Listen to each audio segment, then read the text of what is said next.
तो आज हमारे पास आ गई यहाँ पर थर्ड कॉलिगेटिव प्रॉपर्टी। ये हमारे पास आ गई next elevation. Elevation in boiling point.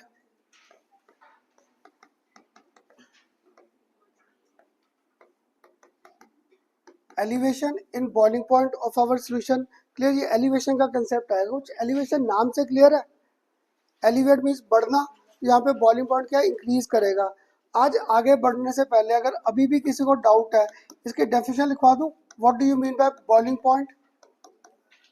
Clear, लिख लें what do you mean by boiling point, क्योंकि इसी के लॉजिक पे आगे सारे न्यूमेरिकल्स के कंसेप्ट आएंगे। तो लिख लो first what do you mean by boiling point.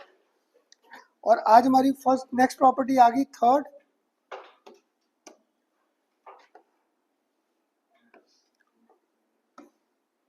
Clear, what do you mean by boiling point. चलो आप ही बता दो, मैंने डिफाइन बताया था बड़ी बार। क्या डिफाइन करें बॉइलिंग पॉइंट को?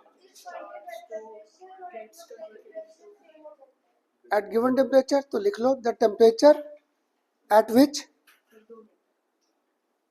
फर्स्ट प्रॉपर्टी आ गई elevation in boiling point.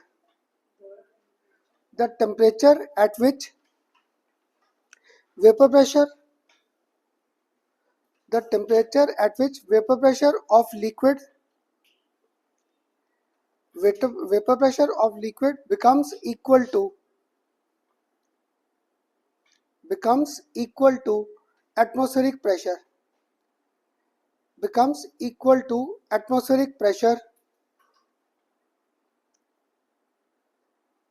that temperature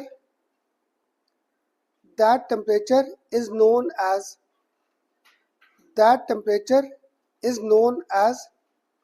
boiling point. That temperature is known as boiling point. अब ये डेफिनेशन तो क्लियर रहेगा। किसी पेपर में ना ये डिफाइन करना नहीं आया, तो इससे टॉपिक समझना आसान हो जाएगा। आज याद है मैंने आपको ये एक्सप्रेशन लिखा था, यहाँ पर delta T B is equal to, यहाँ पर मेरे पास क्या आ गया के बी, और साथ में इधर मैंने क्या कर दिया साथ में इंटू एम। क्लियर, ये हमारा जनरल एक्सप्रेशन था for elevation in boiling point. Delta T B is equal to K B into M. यहाँ पे जो डेल्टा टी बी है मानते हो, ये मेरे पास आ गया यहाँ पर एलिवेशन। ये मेरे पास यहाँ पर आ गया एलिवेशन इन बॉइलिंग पॉइंट। के बी यहाँ पर हमारे पास क्या था, कांस्टेंट है, कांस्टेंट। क्लियर, इसको एक नाम दे रखा है हम लोगों ने molal elevation constant. Mostly paper में ना यही नाम आता है हमारे सीबीएसई के पेपर में या कंपटीशन में, मोलल एलिवेशन कांस्टेंट।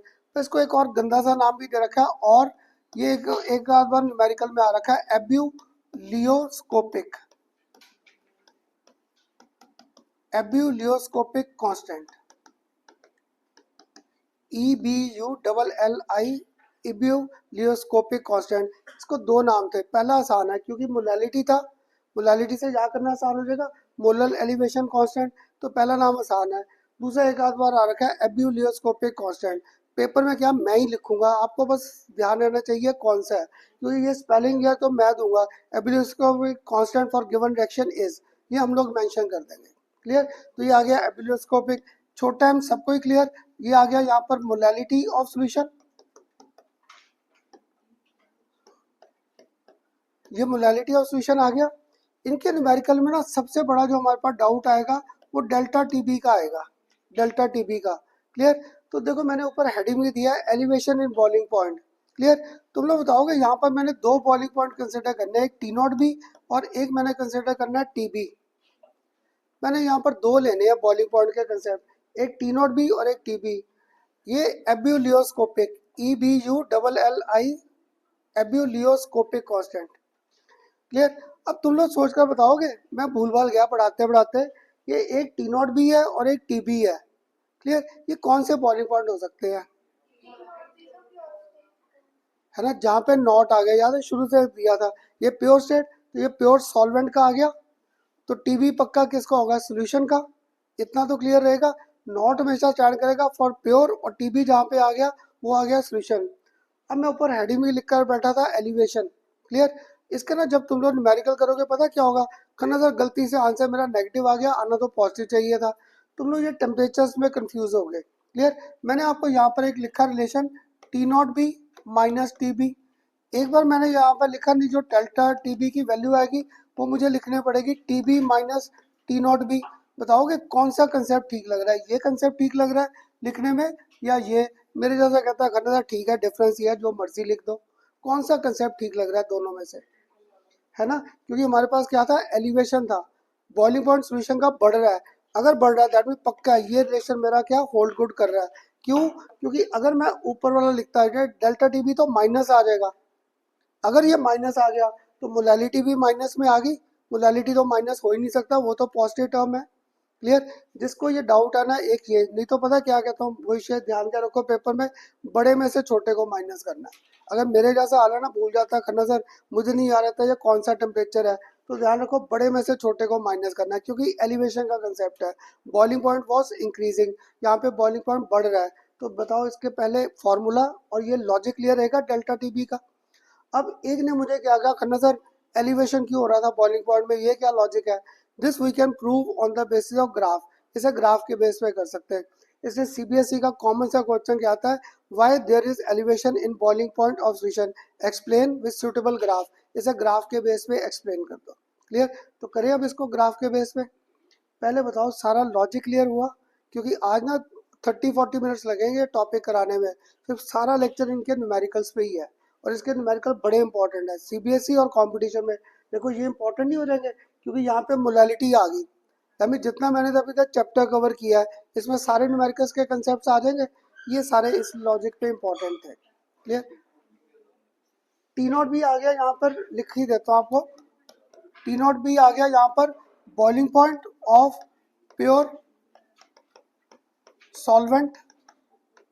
और जो टीबी है यहाँ पर, ये आ गया मेरे पास बॉइलिंग पॉइंट ऑफ सॉल्यूशन। ये आ गया यहाँ पर boiling point of solution. Clear. अब इस सारे कंसेप्ट को ग्राफ के बेस पे क्लियर करें। क्लियर। मैंने आपके साथ ना यहाँ पे ग्राफ ड्रॉ करना है, ये लिख लिया पहले तभी ऊपर कर दे। अब तो ध्यान रहेगा, टी नॉट भी आ गया boiling point of our pure solvent, और टी बी आ गया यहाँ पर boiling point of our solution.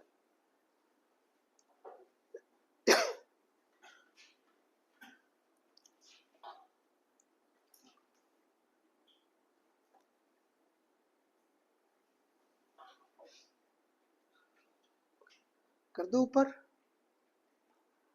Siya आप तो सबसे पहले आते हो, क्या हो गया? ये लिख ले फिर। अभी ना कल लास्ट टाइम याद है दो कॉलिगेटिव प्रॉपर्टीज की थी, आज थर्ड आ गई, एलिवेशन इन बॉइलिंग पॉइंट। इसका मैंने पास फॉर्मूला लिखा है और फॉर्मूले के लॉजिक्स दिए यहाँ पर आपको, इनके ब्रेकेज के कंसेप्ट। इसको रब कर देता हूँ, ये नहीं मुझे चाहिए यहाँ पर, ये चीज़ें नहीं चाहिए, बस ये चाहिए था। तो पेपर में आपको आ जाएगा why there was elevation in boiling point. देखो वैसे सिंपल कंसेप्ट नहीं था। अब तुम लोग बताओ, जब मेरा सॉल्यूट नॉन वोलेटाइल था, वेपर प्रेशर ऑफ सॉल्यूशन बढ़ता था या कम होता था? जब सॉल्यूट नॉन वोलेटाइल था, vapour pressure of solution decrease करता था या इंक्रीज? डिक्रीज। अगर डिक्रीज कर गया तो पहले मुझे टेम्परेचर देकर उसका वेपर प्रेशर नॉर्मल लाना पड़ेगा, फिर कहीं वो जाकर बॉईल करेगा। तो लॉजिकली तो यही था कि डेल्टा टीबी और जो था elevation in boiling point will take place. क्यों? जब भी सॉल्यूट नॉन वोलेटाइल है that will lead to lowering in vapour pressure. Logic ये था। पर तुम्हारे सीबीएसई में क्या आ गया, लॉजिक नहीं। उन्होंने कहा हमें ग्राफ के बेस पे शो करो that this concept holds good, that there is elevation in boiling point. करिए उसे ग्राफ के बेस पे। अब ना आज ग्राफ बड़े आएंगे, 2 या 3 ग्राफ आएंगे। यहाँ पर मैंने क्या किया आपके साथ, इस साइड मैंने टेम्परेचर ले लिया, टेम्परेचर। इस साइड मैंने यहाँ पर आपके साथ वेपर प्रेशर कंसिडर कर लिया। अधर पहली लाइन में बैठ के बातें मत कर। तो मैं ऊंचा बोली जा रहा हूँ, शायद तेरी आवाज कम हो जाए, पर नहीं, कर कर कर कर बड़ी देर मैं बोल रहा हूँ ऊंचा, मैं शायद इसकी आवाज पर ना। चल अब मत करना बात, नहीं तो मैं भूल जाऊंगा पढ़ाते हुए। तो ये टेम्परेचर और वेपर प्रेशर आ गया। मैं एक अभी भूल गया, मुझे ये ग्राफ याद है, यहाँ पे 2 ग्राफ्स आ गए ऐसे, ये 2 ग्राफ्स आ गए। इतना तो मानते हो टेम्परेचर और वेपर प्रेशर क्या थे, डायरेक्टली प्रोपोर्शनल। इस कंसेप्ट में ये ग्राफ आ गए। अब मैं ना इसकी बातों में भूल गया, एक ग्राफ था सॉल्वेंट के लिए, एक ग्राफ था सोल्यूशन के लिए। किसको लिखूं सॉल्वेंट, किसको लिखूं सॉल्यूशन। ये वाला ग्राफ किसका होगा, सॉल्वेंट के लिए या सॉल्यूशन के लिए, है ना, क्योंकि अभी आपने मुझे दिया था करना था, जब भी सॉल्यूट नॉन वोलेटाइल है that leads to the lowering in vapour pressure of solution, तो हमें पक्का है ये ग्राफ होगा फॉर आवर सॉल्यूशन और ये ग्राफ होगा फॉर आवर प्योर सॉल्वेंट। इस साल जो कंपटीशन में क्वेश्चन आया था ना वो ऐसे था, उन्होंने ग्राफ की शेप्स यही रखी, यहाँ पे सारी चीजें आपको उल्टे सीधे कर दी, तो क्या है वहाँ पे जो रट्टा लगा के जाएगा ग्राफ कहीं ना कहीं फंस जाएगा। पर अगर आपको लॉजिक क्लियर है, ये ग्राफ सॉल्वेंट का और ये ग्राफ किसका, सोल्यूशन का। अभी मैंने आपको बॉइलिंग पॉइंट डिफाइन किया था, इसको मान लो ये यहाँ पर एटमोस्फेरिक प्रेशर है, this is our atmospheric pressure, ये हमारे पास यहाँ पर एटमॉस्फेरिक प्रेशर आ गया। अगर प्रेशर आ गया, अब मैंने इन पॉइंट्स को एक्सट्रापोलेट किया यहाँ पर, तो तुम लोग बताओगे कहाँ पे लिखूं टी नॉट बी, कहाँ पे लिखूं टी बी। ये किसका था, सोल्यूशन का, तो यहाँ पे टी बी आ जाएगा। मैंने अभी डिफाइन किया था, क्या था, temperature at which vapour pressure of solution becomes equal to atmospheric pressure our substance start boiling, तो पक्का ये टीबी का कंसेप्ट आ गया। और यहाँ पर पक्का ये मेरे पास कंसेप्ट किसका आ जाएगा, ऑफ टी नॉट बी आ जाएगा। अब तुम लोग बताओ टीबी ज्यादा आ रहा है या कम आ रहा है, ज्यादा आ रहा है, that's why there was elevation in boiling point. जैसे तुम्हें पेपर में ये आ जाता है, according to graph explain why there was elevation in boiling point.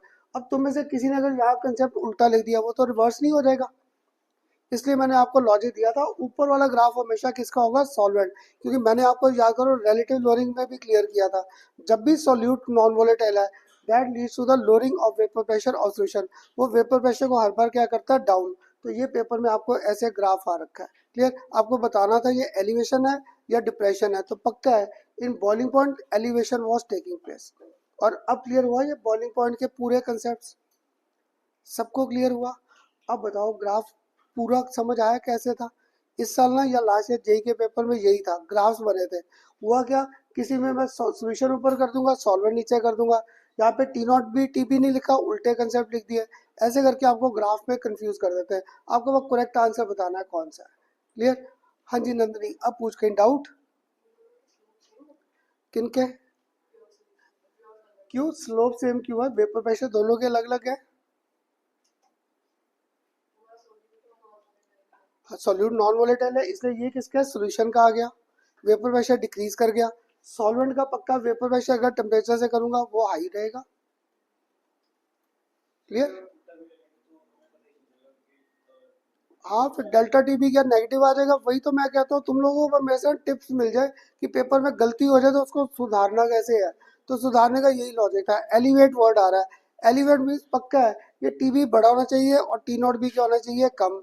तो न्यूमेरिकल के आसान क्या था, बड़े में से छोटे को माइनस करते जाओ, क्यों, क्योंकि ये मोलालिटी माइनस तो जा नहीं सकती, मीन्स आपने टेम्परेचर पक्का उल्टे लिए होंगे।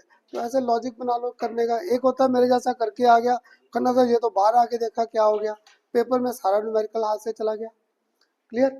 अब ना तुम्हारे यहाँ से डेफिनेशन स्टार्ट होंगी कांस्टेंट की। यहाँ पर मैंने अभी एक्सप्रेशन क्या लिखा था, delta T B is equal to, यहाँ पर क्या था के बी, साथ में क्या था एम। आगे ना बड़े कांस्टेंट डिफाइन करने आएंगे, इसका नेक्स्ट टॉपिक करेंगे के एफ आएगा, जब करूंगा इलेक्ट्रोकेमिस्ट्री वहाँ पे आएगा रेजिस्टिविटी, रेजिस्टेंस, कंडक्टिविटी। जहाँ पे भी तुम्हें कांस्टेंट को डिफाइन करना बड़ा आसान है, सारी चीज़ों को यूनिटी कर दो, क्लियर। जब भी आपको पेपर में कोई कांस्टेंट डिफाइन करना आ जाए, जितनी चीजें दी है इनको यूनिटी पे घुमा दो। तो अभी मैं लिखवा दूंगा, this molar elevation constant is defined as elevation in boiling point when solution of one molality is considered, when solution of, हाँ जी अभी लिखवा दूंगा, इसका डिफाइन करना आ जाएगा पेपर में, डिफाइन के बी। तो के बी की डेफिनेशन क्या था, it may be defined as elevation in boiling point, it is equal, अभी लिखवा दूंगा, it is equal to elevation in boiling point when solution of molality considered is unity, when solution of molality considered as unity क्या था, 1 मोल of solute dissolved पर kilogram of solvent. जो तुम्हें आगे define करना, बस m को क्या कांस्टेंट कर दो, यूनिटी कर दो, अपने आप डिफाइन करना आसान हो जाएगा। लिखवा दो अब इसकी डेफिनेशन, तो लिख लो, molar elevation constant may be defined as molar elevation constant may be defined as elevation in boiling point, may be defined as elevation in boiling point when molality of the solution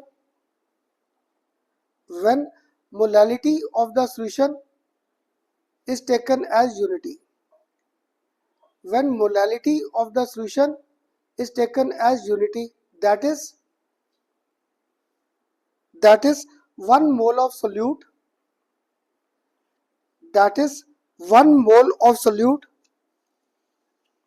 is dissolved in 1 mole of solute is dissolved in किस में dissolve करें, कितना 1 kilogram, तो लिख लो is dissolved in 1 kilogram, या bracket में कर दो 1000 grams of solvent, 1000 grams of solvent. Clear हुआ ये सारा पार्ट सबको? अब पता क्या आपको कहता था, तुम्हारे फिजिक्स में डेरिवेशंस बड़ी है, हमारे केमिस्ट्री में डेरिवेशन नहीं है, सिर्फ इस चैप्टर में 2-3 है या फिर आगे काइनेटिक्स में आएंगी। क्लियर? तो अभी तक मैंने आपको, अगर किसी को ध्यान में हो, एक पी नॉट का रिलेशन ड्राइव कर रखा था। तो पता क्या, ये जब बिल्कुल नया पढ़ा रहा था तब मैं ये डेरिवेशन बड़ी बार पेपर में शो करता था। Delta T B is equal to, यहाँ पर मेरे पास क्या था, के बी इंटू एम। ये तुम्हारे सीबीएसई के पेपर में हो सकता है सिंपल सा कि ड्राइव दिस रिलेशन, इस रिलेशन को डेराइव करना आ जाएगा। नहीं तो क्या होता है, इसके न्यूमेरिकल तो सबसे ज़्यादा इंपॉर्टेंट है। क्लियर? कोई भी पेपर उठाओगे ना, सीबीएसई का, जेई का, नीट का, सब में आपको इस कंसेप्ट के न्यूमेरिकल्स इंपॉर्टेंट है। और होगा क्या, इसके आगे एक वेंटो फैक्टर भी लग जाता है तो न्यूमेरिकल और बड़ा हो जाएगा। क्लियर? अभी हम लोग क्या ले रहे थे, फॉर आवर आइडियल केस, तो आइडियल केस में ना आपको ये डेरिवेशन आ रखी है। तो पता क्या, मुझे ये डेरिवेशन बड़ी मुश्किल सी लगती थी। इसका मैंने एक लॉजिक बनाया है, ये डेल्टा टी बी किसके प्रोपोर्शनल आ रहा है, मोलालिटी को तोड़े तो क्या होगा, मोल्स ऑफ सॉल्यूट। यानी मुझे यहाँ पे ना न्यूमेरिकल में एक तो मोल्स ऑफ सॉल्यूट जरूर चाहिए N2, ये तो मानता हूँ ना मैं, क्योंकि यहाँ पे डेल्टा टी बी का कंसेप्ट है। डेल्टा टी बी में क्या, मोलालिटी है, तो मोलालिटी में क्या था, number of moles of solute है। अभी मुझे घुमा फिरा कर किसी तरीके ऊपर N2 तो चाहिए, number of moles of solute. इसी लॉजिक पे ना मुझे सारी चीज़ें फाइंड करनी आसान होती हैं। अब याद है, मोल्स ऑफ सॉल्यूट आएंगे कहाँ से, मोल फ्रैक्शन से। मैं देख रहा था, मैं क्या अभी कर लेंगे 2 मिनट में, मैं बड़ी देर से देख रहा हूँ, मैं क्या दोनों को ना, तो चल अब रख दिया ना, अब तो नहीं कोई टेंशन और, या इसको और आगे करना, मेरे पास रख दो इधर। हाँ, इसमें कोई खाने पीने का सामान रखा है, मन कर रहा है खाने का। चल, तो यहाँ पे डेल्टा टी बी के बी इंटू एम आ गया। तो देखो मुझे ना इनके ये देख के पहले इसके कारण, अब इसके कारण मुझे भूल भाल गया टॉपिक क्या था। तो मुझे ना डेल्टा टी बी को घुमा फिरा कर N2 से रिलेट करना है। N2 डायरेक्ट नहीं आता, मोल फ्रैक्शन आता है, तभी मुझे किसी तरीके पर डेल्टा टी बी को मोल फ्रैक्शन से रिलेट करना है। डेरिवेशन तो आगे अपने आप हो जाएगी। इसके लिए मुझे एक कंसेप्ट ध्यान में है, फॉर दिस डेरिवेशन मुझे एक कंसेप्ट क्लियर है यहाँ पर। डेल्टा टी बी जो है वो डायरेक्टली प्रोपोर्शनल है किसके, डेल्टा पी के। मानते हो कि नहीं, डेल्टा टी बी और डेल्टा पी ये डायरेक्टली प्रोपोर्शनल है दोनों के? नहीं, क्यों? क्योंकि जितना मेरे पास क्या होगा, प्रेशर डिक्रीज करेगा, उतना ज़्यादा टेम्परेचर देना पड़ेगा उसको इंक्रीज करने के लिए। तभी बोथ आर डायरेक्टली प्रोपोर्शनल। मानते हो दोनों डायरेक्टली प्रोपोर्शनल है? अकॉर्डिंग टू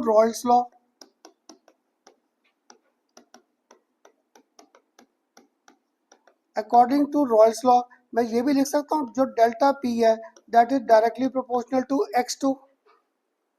क्यों? क्योंकि मैंने आपको कंसेप्ट करा रखा है, यहाँ पर P A is equal to क्या होता था, एक्स ए, और साथ में पी नॉट ए होता था, ये कंसेप्ट कर रखा था। अगर ये करें तो डेल्टा पी को मैं यहाँ पे x2 से रिप्लेस कर सकता था मोल फ्रैक्शन के साथ, क्योंकि मुझे ध्यान है मैंने ऊपर मोलैलिटी को लेकर आना है किसी तरीके, नंबर ऑफ मोल्स को, तो ये मोल फ्रैक्शन आ जाएगा। इन दोनों से मुझे एक चीज़ मिल गई, जो डेल्टा टी बी है that is directly proportional to x2। तो मैं ना नया जब पढ़ाता था ये भूलता था कि रिलेशन कैसे ड्राइव करना है। फिर मैंने क्या किया, जो ड्राइव करना है उसको लिख लो ऊपर। जैसे मैंने लिखा डेल्टा टी बी और एम, मुझे सही कर गया, मुझे ऊपर क्या चाहिए, moles of solute. Moles of solute सीधे नहीं आते, किससे आते हैं, मोल फ्रैक्शन से। तो मैंने मोल फ्रैक्शन से लॉजिक कर दिया इनको आपस में जोड़ने का। ये इसी ग्राफ में किया था एलिवेशन इन बॉइलिंग पॉइंट में, वो था डायरेक्टली प्रोपोर्शनल कि जितना ज़्यादा वेपर प्रेशर डाउन जाएगा उतना ज़्यादा क्या होगा, there will be elevation in boiling point, उतना बॉइलिंग पॉइंट बढ़ेगा। तो ये चेन था, एक किया P is equal to X है, तो ये पक्का मोल फ्रैक्शन के डायरेक्टली प्रोपोर्शनल था। तो इससे मुझे मिल गया delta T B is directly proportional to x2 मिल गया। अगर अब यहाँ तक मेरे पास डेरिवेशन का लॉजिक आ गया, अब मैं इसको कांस्टेंट से रिप्लेस कर दूं तो delta T B is equal to K into x2 लिख सकता था। अब तुम्हें से किसी ने कहा खन्ना अभी आप के बी को पिक्चर में नहीं लाए, मैं के बी को नहीं लाया, अभी सिर्फ कांस्टेंट को लेकर आया, के को पिक्चर में, के आ गया। अब तुम लोग बताओ x2 को ब्रेक करके क्या लिख सकता था, n2 by n1 plus n2, ये लिख सकते थे। अगर ये लिख सकता था, किसी को तो याद होगा this relation holds good for ideal case, या क्या था, for very dilute solution.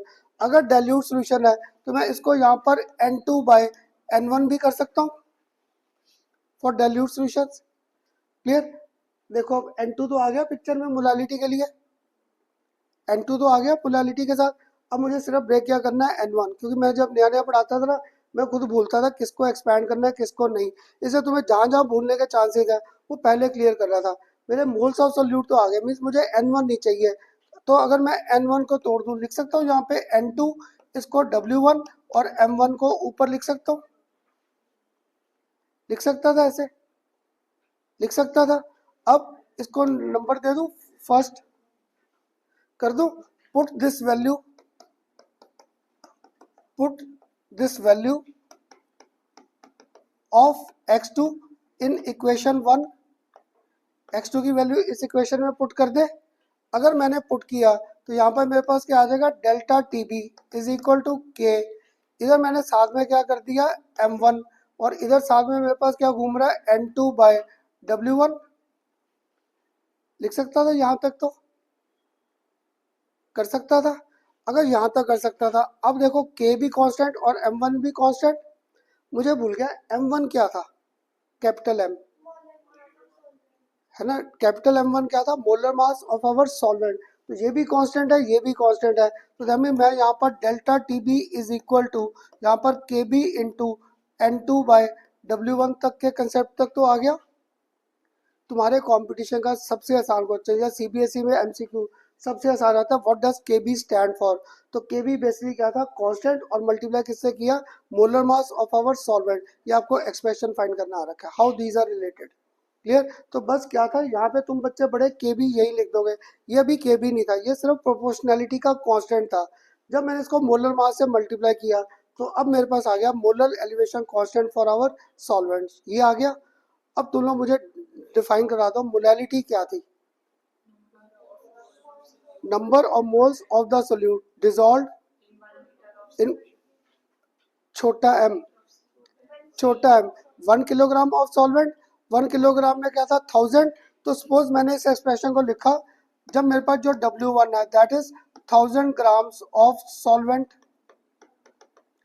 W1 को मैंने क्या कर दिया 1000 ग्राम्स ऑफ सॉल्वेंट, तो में से कोई तो मानेगा। अब इसे लिख सकता था delta T B is equal to K B into, लिख सकता था, क्योंकि N2 मेरे पास आ गए मोल्स, W मैंने क्या ले लिया 1000 ग्राम, तो नंबर ऑफ मोल्स प्रेजेंट पर 1000 ग्राम ऑफ सॉल्वेंट, वो बेसिकली क्या था, मोलालिटी था। तो पता क्या, तुम्हारे फिजिक्स में आ रही डेरिवेशन, मुझे पता नहीं क्यों 2-3 साल से लग रहा है आ जाए शायद केमिस्ट्री में, अभी तक तो नहीं आई। क्लियर, हो सकता है तुम्हारे पेपर में कहीं ये डेरिवेशन आ जाए, न्यूमेरिकल आए ना, क्योंकि ग्राफ बड़े सालों से आ रहे हैं, पता नहीं कितने साल से ग्राफ आ रहे हैं, न्यूमेरिकल्स आ रहे हैं, ये डेरिवेशन नहीं आ रखी। तो हो सकता है तुम्हारे पेपर में सिंपल सा ये डेरिवेशन आ जाए, और कोई मुश्किल नहीं था, बस मैंने यहाँ पे दो चीज़ों को कोरिलेट किया है। पहले डेल्टा टी बी को रिलेट कर दिया डेल्टा पी से, डेल्टा पी को हम लोगों ने रिलेट कर रखा है विद मोल फ्रैक्शन x2, इससे मुझे मिल गया जो डेल्टा टी बी है इज इक्वल टू के और x2। आगे बस मैंने x2 को ब्रेक किया और कुछ नहीं किया, सिर्फ ब्रेक किया है। और ब्रेक भी कैसे किया, n2 बाई n1 किया, मोल्स ऑफ सोल्यूट तो आगे, मीन्स n2 को मैंने ऐसा रखा, फिर n1 को और आगे ब्रेक कर दिया। ऐसे मुझे ना फॉर्मूले बनाने आसान हो गए।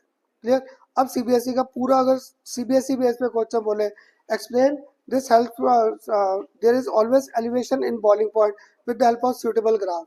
Second, derive this relation. और ये define तो बड़ी बार आया, define ebullioscopic constant.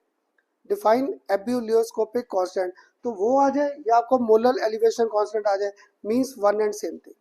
क्लियर? तो अब मानते हो ये जो KB है हर बार सॉल्वेंट पे डिपेंड करेगा, क्योंकि एमसीक्यू में पता है हम लोग क्या करते हैं, तुम्हें KB सारे दे देंगे, सारी चीज़ों के KB दे दूंगा, तुम्हें वहाँ पे देखना है मुझे KB हर बार चाहिए फॉर आवर सॉल्वेंट, क्योंकि यहाँ पे M1 का कंसेप्ट था, molar mass of our solvent. Clear? अब बताओ सबको डेरिवेशन क्लियर हुआ? सबको? किसी को कोई डाउट हो करना था रिपीट कर दो, कुछ नहीं समझ आया? क्लियर? अब एक कौन सा किया? एलिवेशन. लास्ट प्रॉपर्टी कौन सी लिखी थी? डिप्रेशन. अब देखो इस प्रॉपर्टी को न्यूमेरिकल्स के लिए यूज करना था. मैंने आपको क्या टिप दिया था गौरिका, इनका न्यूमेरिकल्स का इंपॉर्टेंस क्या है? We can find out molar mass of our solute. देखो मुझे तो ना रट्टा लगा था, फॉर्मूला सारा लिख दूंगा, पेपर में आपने खुद लिखना फॉर्मूला. तो देखो इसको ना मुझे इसका मोलर मास फाइंड करने का फॉर्मूला नहीं आ रहा, करें फाइंड. मैंने यहाँ पर क्या किया, डेल्टा टीबी को ऐसे ही रहने दिया, केबी को भी ऐसे ही रहने दिया. क्लियर? अब मोलैलिटी को ब्रेक कराओगे, number of moles of solute, number of moles of solute ऊपर क्या कर दूं W2, नीचे क्या कर दूं M2, आगे मोल्स, आगे डिवाइड किससे करते थे? By mass of our solvent. तो मास ऑफ सॉल्वेंट को मैं यहाँ पर W1 मान लूँ, और अगर ये ग्राम्स में है, अगर ये ग्राम्स में है तो ऊपर मल्टीप्लाई बाय 1000 करना पड़ेगा. तो मेरे पास खुद नहीं फॉर्मूला बन गया molar mass of solute find करने का. M2 इज इक्वल टू, यहाँ पर आ गया KB, इधर W2, साथ में क्या आ गया 1000, और नीचे मेरे पास यहाँ पर क्या आ गया डेल्टा TB, और साथ में मेरे पास यहाँ पर क्या आ गया W1 आ गया. एक बड़ा सा फॉर्मूला न्यूमेरिकल्स के लिए. तुम्हारा MCQ का सबसे आसान क्वेश्चन ये आ रखा है, सारे फॉर्मूलेस आ गए, आपको बताना है कौन सा ठीक है कौन सा गलत है. और कौन सा, वो तो डेफिनेशन के लिए हमने किया था मोलैलिटी, एक्चुअल में ज़रूरी तो नहीं हर बार 1000 है, ज़्यादा हम लोग तो मासेस अलग अलग लेते थे. तो मैंने यहाँ पे मास मान लिया ये ग्राम में है. क्लियर? याद है ये भी ग्राम है, ये ग्राम कट गए, मुझे ये केजी में चाहिए, 1000 से कर दिया. याद है मास हमें सॉल्वेंट का हर बार क्या चाहिए किलोग्राम में, तो डिवाइड बाय 1000 करना था, वो 1000 ना नीचे लिख कर ऊपर कर दिया. क्लियर? तो मेरे पास एक और फॉर्मूला आ गया न्यूमेरिकल्स के लिए. क्लियर? तो ये ना तुम लोग मुझे कहोगे खन्ना सर हमारी तरफ देख के दोबारा लिख दो, मुझे नहीं आ रहा था, मैं इनमें कंफ्यूज होता था W2 W1 में. अब शायद तुम लोग सारी चीज़ें बता दोगे.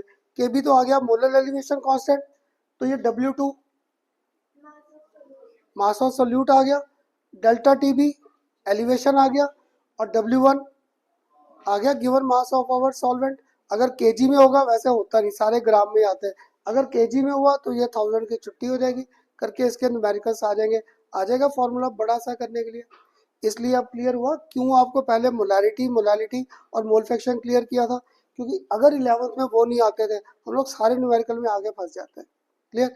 अब बताओ पूरा का पूरा एक सिर्फ टॉपिक क्लियर हुआ, न्यूमेरिकल अभी कोई नहीं स्टार्ट किया, सिर्फ एक प्रॉपर्टी क्लियर हुई, एलिवेशन इन बॉइलिंग पॉइंट. अब लास्ट प्रॉपर्टी कौन सी लिखी थी? Depression in freezing point. कुछ नाम से क्लियर हो रहा है, डिप्रेशन आ रहा है उसमें, अभी वहाँ पे क्या डिक्रीज करेगा. तो ग्राफ मैंने यही बनाना है, इसको बस आप ना 2 बार स्टडी करना है बस, और कुछ नहीं. क्लियर? कर दूं ऊपर, ये कर लो नोट.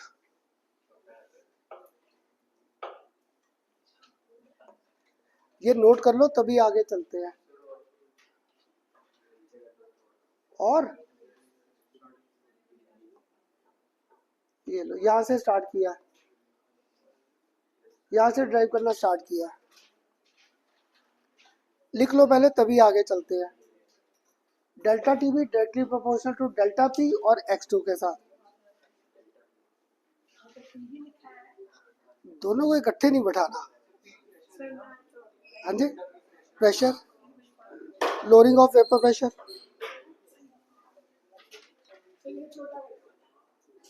पीछे पड़ा नहीं जाएगा.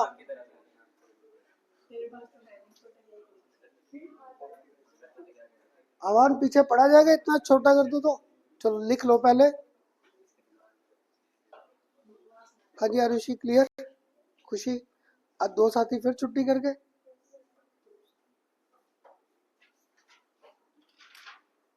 सार्थक क्लियर हुआ कि नहीं? अभी कर देता हूँ सभी। कर लिया नोट? हाँ जी आदि, आवाज सबने? आर्यन ऊपर कर दूं?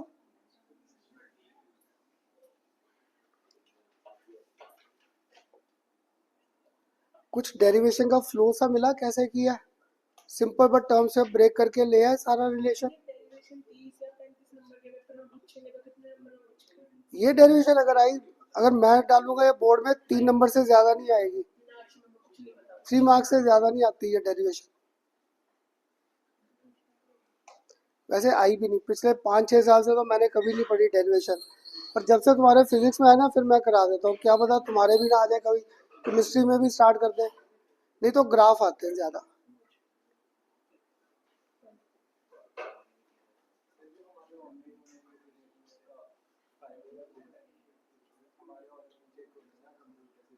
मुझे अभी पढ़ाने दे, अभी मुझे नहीं पता। हाँ फिर तो ऐसे करके ना ये डिस्कशन लेकर बैठ के चैप्टर बीच में रह जाएगा, वही करते रह जाएंगे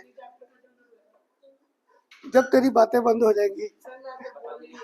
ना जी ना, कर दो ऊपर।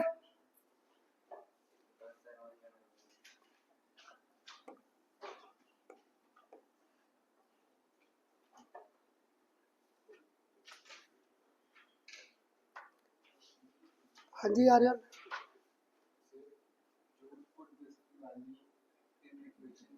हाँ N2/W1 M1 पुट कर दिया, K इंटू M1 हो गया ना, क्योंकि कांस्टेंट थे इसलिए मैंने इकट्ठे कर दिया। ध्रुव कर दो ऊपर। अब साथ का नोट कर।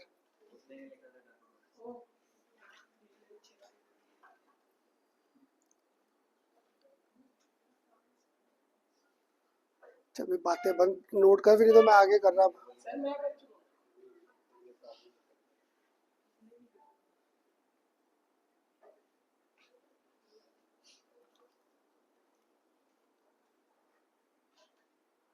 अब लास्ट कॉलिगेटिव को तो जब तक ये लिख रहा है, 3 तो कर ली, कौन कौन सी कर ली? रिलेटिव लोअरिंग, ऑस्मोटिक प्रेशर, और ये कौन सा आ गया? एलिवेशन। अब एक लास्ट प्रॉपर्टी रहेगी, that was depression in freezing point.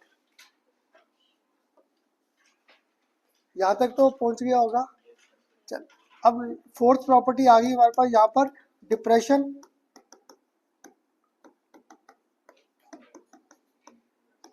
Depression in freezing point.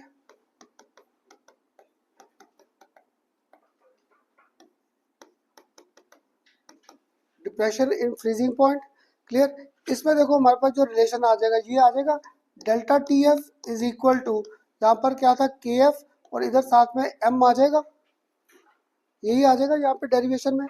Delta T B के प्लेस पे टी एफ आ गया, के बी के प्लेस पे के एफ आ गया, और इधर ये आ गया। अब शायद उनमें से तुम्हें से कोई तो बता देगा, ये जो डेल्टा टी एफ है ये आ जाएगा डिप्रेशन, डिप्रेशन इन, अब फ्रीजिंग पॉइंट बार बार लिखते छुट्टी हो जाएगी, एफ पी लिख कर छोड़ दूँ, डिप्रेशन, क्लियर। के बी को याद है मैंने क्या डिफाइन किया था? K B that was our molar elevation constant. ये डिप्रेशन है, अगर डिप्रेशन है तो इसका आसान नाम मेरे पास क्या आ गया? Molar depression, molar depression constant, clear. इसका एक आसान नाम ये आ गया, मोलर डिप्रेशन कांस्टेंट। इसे एक और नाम भी दे रखा है, क्रायोस्कोपिक, क्रायोस्कोपिक कांस्टेंट। इसे एक और नाम दे दिया, क्रायोस्कोपिक कांस्टेंट। क्योंकि देखो किसी को अगर पता हो क्रायो सर्जरी, यानी जो हम लोग क्या कूलिंग में करें, कूलिंग में, cryo stand for cooled contents, cooled contents, तो वहां से रह जाएगा क्रायोस्कोपिक, क्लियर। बेसिकली क्या था ये ना, सर्जरी जो, जब मेरा छोटा ब्रदर था medical college hospital, Rajendra hospital, शायद उन दिनों में पहली बार उन्होंने क्रायो सर्जरी स्टार्ट की थी। तो क्रायो सर्जरी क्या होता था, आजकल तो बड़ा कॉमन हो गया, जो ऑपरेशन है स्टिचलेस है। जो हमारे टाइम में तो क्या था, जब छोटे चोट लगे स्टिचेस लगा के सारी स्किन का बुरा हाल हो जाता था, अब नहीं होता। क्योंकि सबसे पहले ना वहाँ पर राजेंद्र हॉस्पिटल में ये सर्जरी आई थी, ये बात है मेरे ख्याल 87-88 के आसपास की। तब ये सर्जरी आई थी वहाँ पे।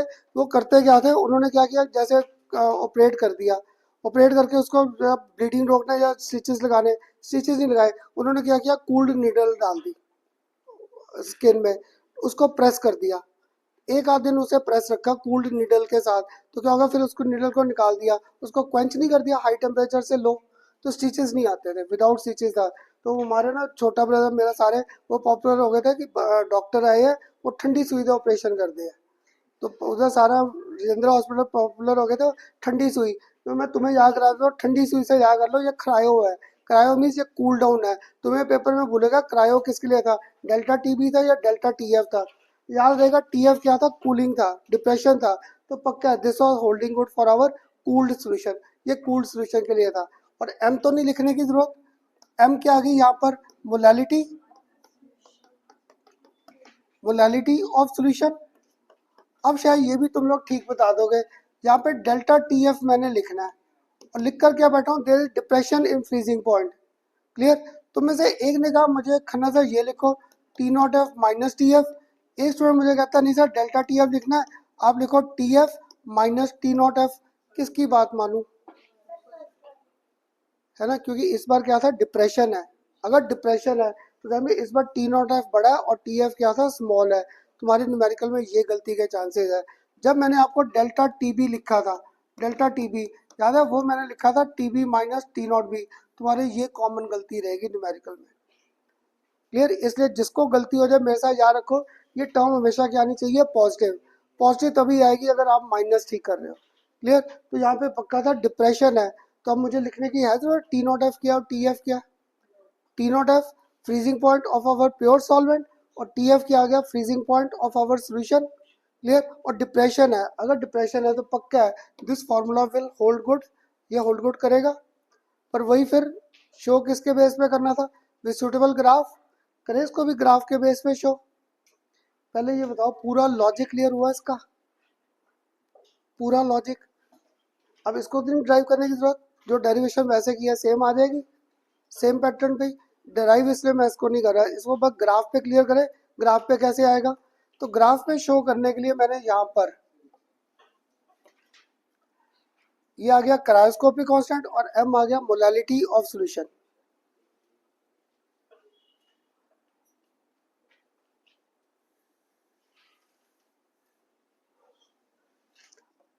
अब ना एक बार आपका ग्राफ मैंने वैसे ड्रॉ करना, फिर देखना सारे के सारे ग्राफ एक ही जगह ले आएंगे, ये दोनों के ग्राफ। अब ना यहाँ पर जब ग्राफ ड्रॉ करना था, कर दो ऊपर अंगद।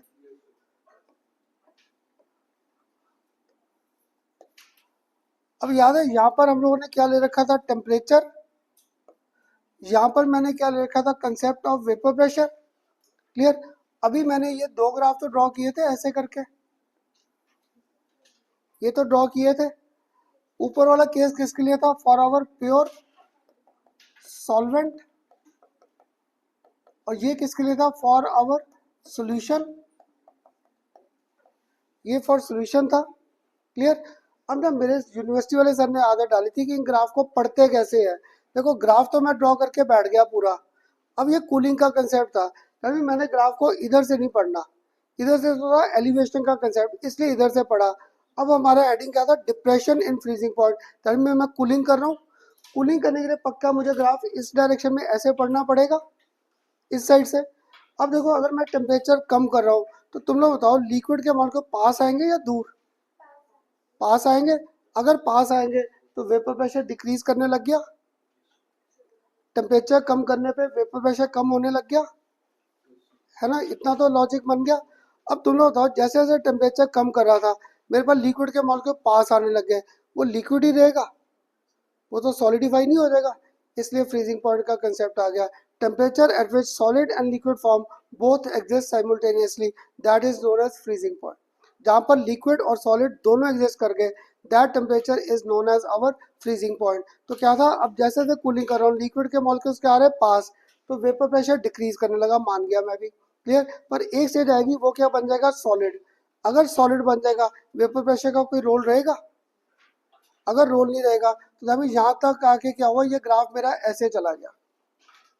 क्यों चला गया, क्योंकि यहाँ तक तो लिक्विड और सॉलिड दोनों पॉइंट्स आ गए, जैसे मैंने और टेम्परेचर कम किया, ये सॉलिड बन गया, इसमें वेपर प्रेशर का कोई रोल ही नहीं रहा, तो स्टीप फॉल आ गया इन ग्राफ।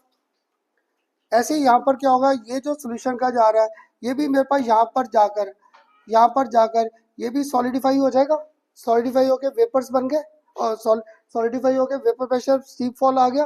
क्यों? क्योंकि सॉलिड के लिए वेपर प्रेशर का कोई रोल ही नहीं है। अगर रोल नहीं है, अब आप मुझे बताना, मैंने इन टेम्परेचर्स को यहाँ पे एक्सट्रापोलेट कर सकता था दोनों को।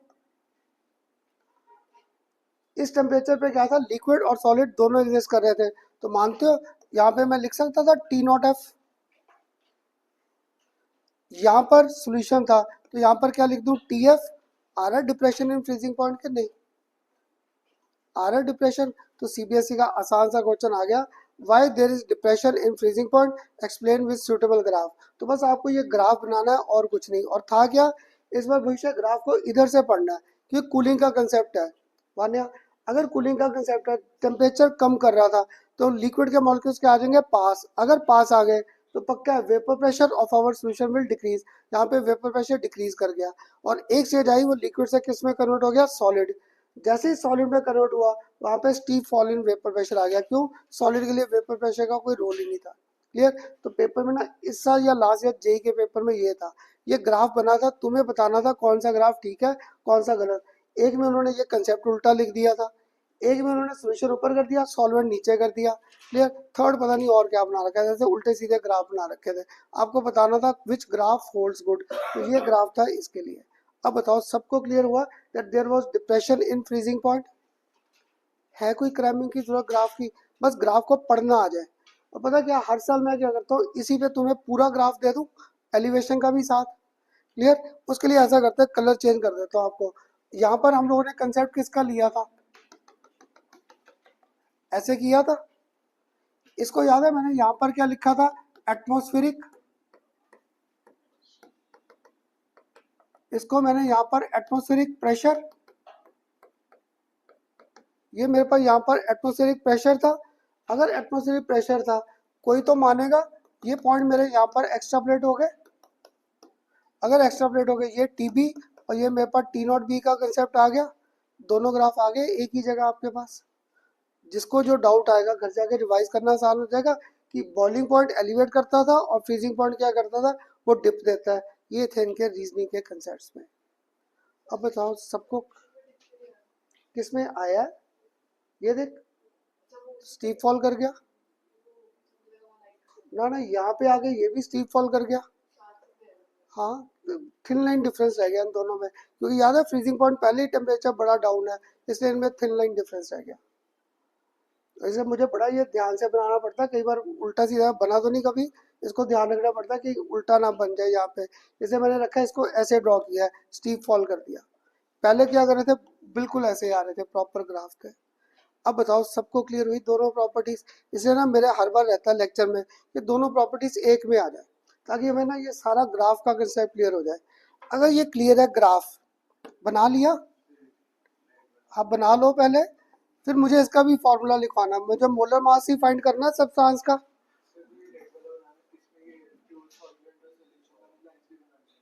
ये मैंने आपके रेफरेंस के लिए दे दिया, पेपर में नहीं आएगा, ये तो मैंने आपको दे दिया एक ही जगह कि तुम्हें याद करना आसान हो जाएगा, रिवाइज करना। हाँ जी, अब बताओ सबको क्लियर हुए ग्राफ दोनों? अगर ग्राफ क्लियर है, अब फिर मैंने फॉर्मूला लिखा यहाँ पर। फॉर्मूला मेरे पास क्या था, delta T F is equal to K F into M. इससे भी मोलर मास फाइंड करना था। क्लियर? मुझे अब फॉर्मूला लिखना नहीं आ रहा, आप लोग ब्रेक कराना। Delta T F is equal to, यहाँ पे तो के एफ आ गया। क्लियर? यहाँ पे तो के एफ आ गया। इसको क्या ब्रेक करके लिखूँ, छोटे एम को? नंबर ऑफ मोल्स किसके सॉल्यूट थे, सॉल्यूट के W2 बाई M2 आ गए, मोल्स ऑफ सॉल्यूट। डिवाइड किससे करते थे, मास ऑफ सॉल्वेंट, W1 आ गया।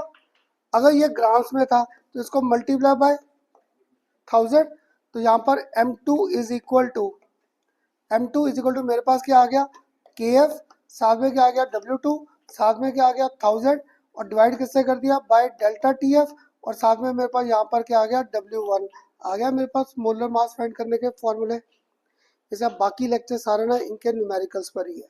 क्लियर? इनके न्यूमेरिकल देखो कितनी वैरायटी आ रही है, कभी एम फाइंड करो, कभी मास ऑफ सॉल्वेंट आ जाएगा, कभी मास ऑफ सोल्यूट आ जाएगा, कभी आपको क्या आ जाएगा के एफ फाइंड करो। ये वैरायटी ऑफ क्वेश्चन इसके बनने स्टार्ट हो जाएंगे। क्लियर? पहले बताओ डेरिवेशन और लॉजिक क्लियर हुए? क्लियर? इसके ना 2-3 रीजनिंग के क्वेश्चन आंसर्स भी आ रखे हैं। मैंने वर्ड क्या दिया, डिप्रेशन इन फ्रीजिंग पॉइंट। इसके ना रीजनिंग के क्वेश्चन आंसर्स आते हैं, पहले ये कर लो फिर उन्हें क्लियर कर लेते हैं।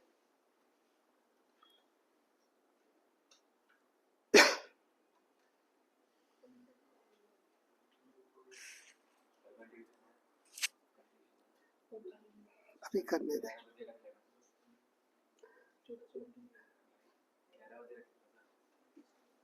ठहर जा, अभी कर ले पहले। हाँ जी सार्थक, क्लियर हुई सारी डेरिवेशन? भविष्य क्लियर? भव्या तू बता, माइनस आएगा यहाँ पे कहीं पे? सारे डॉट्स ही हैं, फिर सारे डॉट्स हैं। हाँ जी क्लियर हुआ यहाँ तक? अब ना इसके न्यूमेरिकल स्टार्ट करने में आपके जो सीबीएसई में या कंपटीशन में कई बार रीजनिंग के क्वेश्चन आंसर्स आते हैं।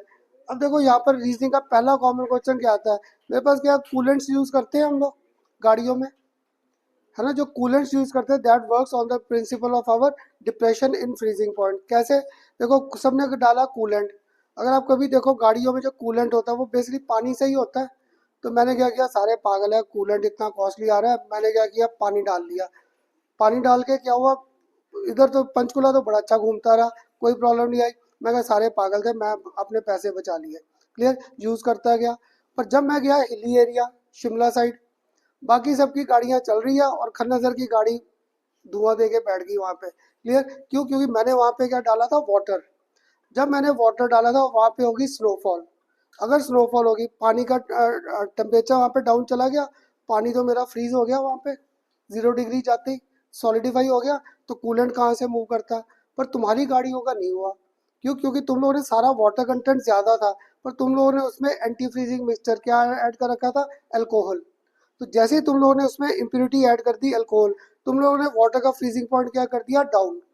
अगर तुम्हारे वाटर का फ्रीजिंग पॉइंट डाउन चला गया, मेरी गाड़ी का वाटर जाके सॉलिड हो गया, तुम्हारा जो कूलेंट है वो सॉलिडिफाई नहीं किया। क्यों? उसका क्या था, फ्रीजिंग पॉइंट डाउन चला गया, तो वहाँ पे हिली एरिया पे भी जाकर लिक्विड का लिक्विड रह गया। तुम्हारे सीबीएसई का बड़ा कॉमन क्वेश्चन है, on what principle anti freezing mixture works. तो this works on the principle of depression in freezing point, because this leads to the lowering in freezing point of our water. अगर water का freezing point कम हो गया तो बाहर temperature क्या था, ज्यादा था, वो लिक्विड का लिक्विड ही रह गया, इसलिए कूलेंट प्रॉपर वर्क कर गया। ये रीजनिंग बड़ी बार आई है।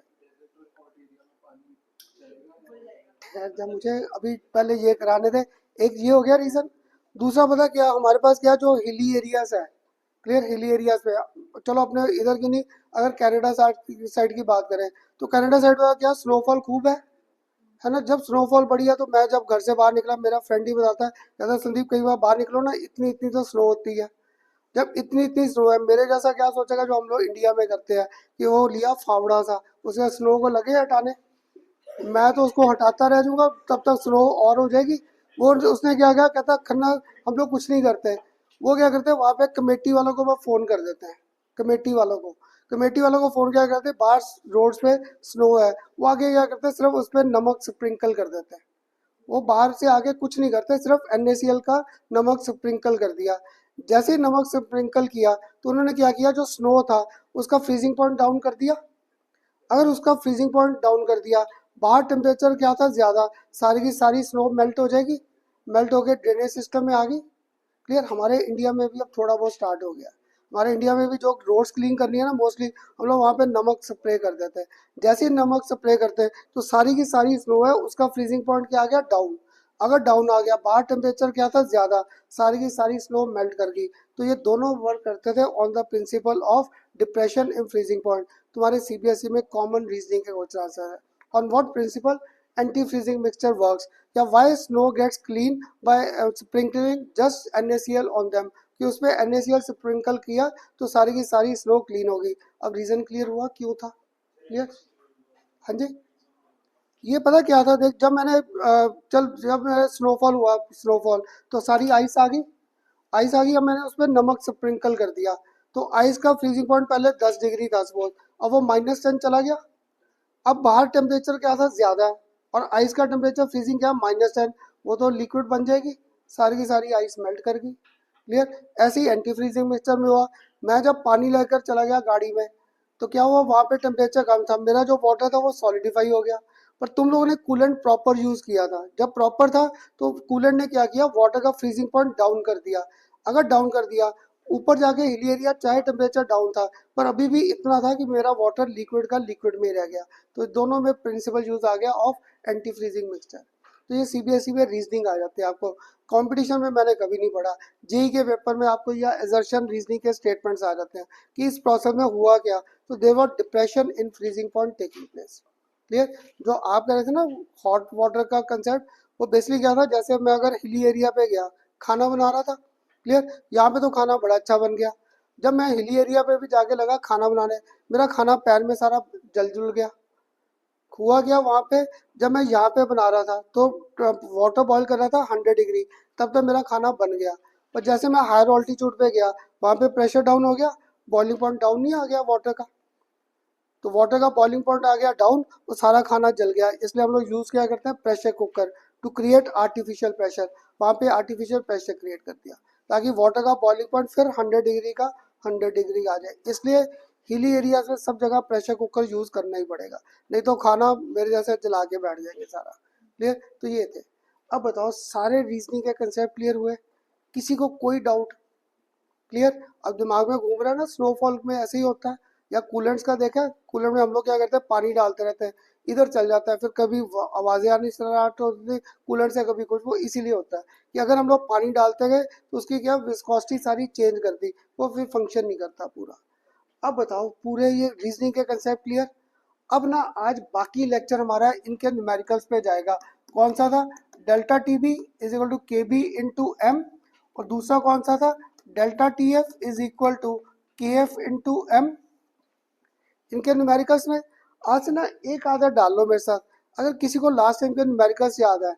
मैंने याद है एक आपको कराया था एक्स और वाई का केस कराया था, जहाँ पर पी नॉट एक्स और पी नॉट वाई फाइंड किए थे। याद है, दो इक्वेशन बनाई थी रॉल्स लॉ के न्यूमेरिकल में।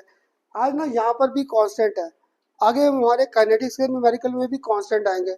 ध्यान रखना, जहाँ पे तुम्हें दो सेट आ गए रीडिंग्स के, जिस न्यूमेरिकल में मैंने दो सेट दिए रीडिंग के, उनका यूज किया, पहले से निकाल लो कांस्टेंट, दूसरे में उस कांस्टेंट की वैल्यू पुट करो।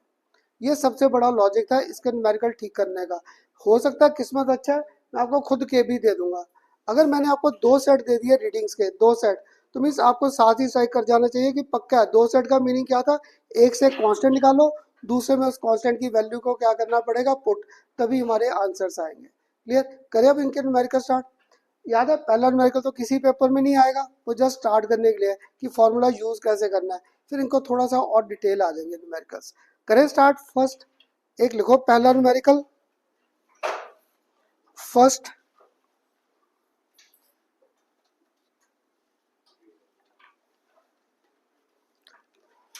चलो पहले ही आ गया। अब देखो ये बार बार आएगा ना वर्ड, इसको लिख लोगे, मोलर एलिवेशन कांस्टेंट, और अगर यहाँ पे के एफ आ गया तो ये मोलर डिप्रेशन कांस्टेंट।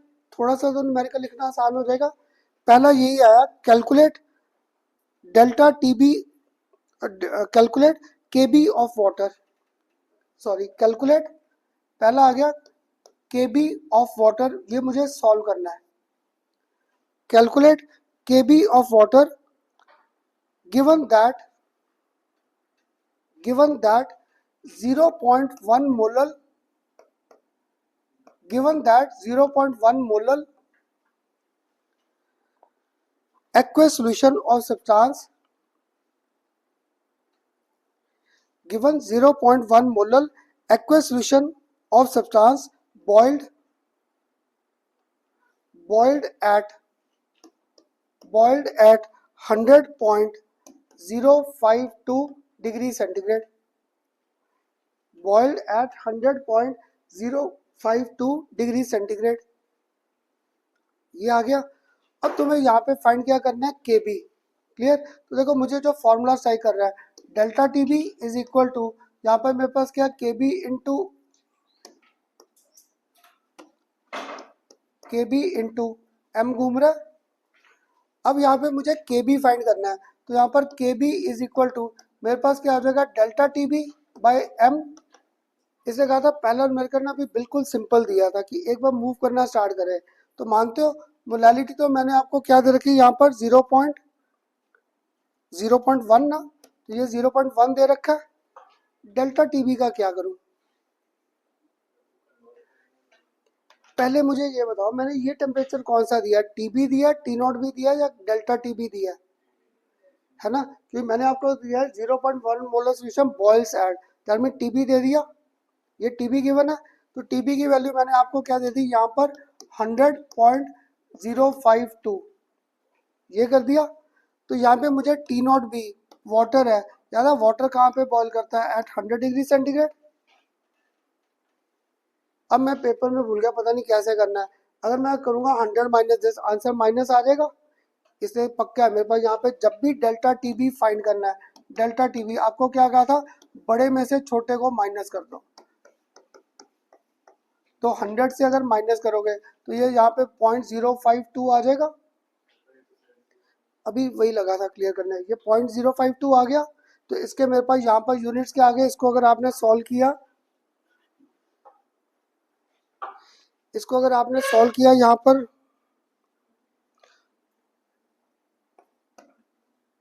0.52, अब देखो मैंने इधर यूनिट्स लिख दिया के बाई एम, या मैंने यहाँ पर यूनिट लिख दिया 0.52 डिग्री सेंटीग्रेड बाई एम, अगर ये यूनिट लिख दिया है, इसमें मुझे कहता खन्ना सर ये क्या किया आपने, पता क्या, यहाँ पे मैं के भी लिख सकता था या डिग्री सेंटीग्रेड, क्यों, क्योंकि यहाँ पे मैं बात क्या कर रहा हूँ डेल्टा टीबी की, डेल्टा टीबी, तो याद कर यहाँ पे क्या था, अगर मैं 100 ऐड कर दूँ और 273 ऐड करूँ इधर भी होगा, अभी चाहे डिग्री सेंटीग्रेड लिखूँ चाहे kelvin, one and same thing नहीं है,